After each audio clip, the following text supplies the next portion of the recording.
Ang intense ng mga kaganapan ngayon sa abot kamay na pangarap sapagkat magigising na si Don Pepe at dito nga ay ikakagulat niya ang taong dadalaw sa kanya. Dito nga ay may bagong dadating na magiging kakampi ni Annalyn at eto nga ay walang iba kundi ang anak ni Giselle na si Justin.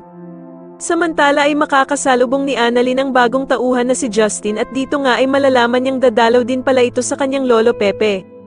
Magugulat naman ng sobra si Annalyn dahil sa halos kilalang kilala na nga siya ng babaeng ito at maging ang kapatid nga niyang si Zoe ay itatanong nito. Sa kabilang banda naman habang wala pa ding malay si Don Pepe ay ikwakwento sa kanya ni Annalyn ang babaeng nakilala niya na kilala din daw si Lolo Pepe. Makikita naman ni Annalyn si Aling Susan kaya naman ay agad niya ding ikwekwento ang babaeng nakilala niya. Sasabihin naman ni Aling Susan na parang teleserye na nga daw ang nangyayari sa buhay nila na biglang may dadating na nga lang daw na bagong tao na hindi nila kilala. Sa kabilang banda naman ay susundin na nga ng tuluyan ni Lynette si Doc Carlos na magpatingin na kay Doc Dennis dahil sa mga kakaibang nangyayari sa kanya. At dito nga ay sasabihin ni Doc Dennis ang naging resulta ng pag-check up niya kay Lynette at dito nga ay meron daw itong anxiety dahil sa traumang nakuha ni Lynette sa mga hold-upper.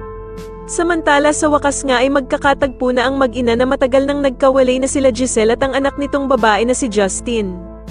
Subalit hindi magiging maganda ang kanilang unang pagkikita sapagkat may matatapunan ng kape itong si Giselle. Kaya naman ay sisermonan siya ni Justin at pagsasalitaan siya nito ng hindi maganda. Sa tingin niyo maging kakampi nga kaya talaga nila Annalyn ang bagong tauhan na si Justin o maging kakampi ito nila Zoe at Moira, mas lalo na nga talagang nagiging exciting ang mga susunod na kaganapan kaya naman ay mas lalo pa nating abangan ang mas lalong gumigandang abot kamay na pangarap. Maraming salamat po sa inyong panonood at sana po ay masubscribe niyo ako. Maraming salamat po.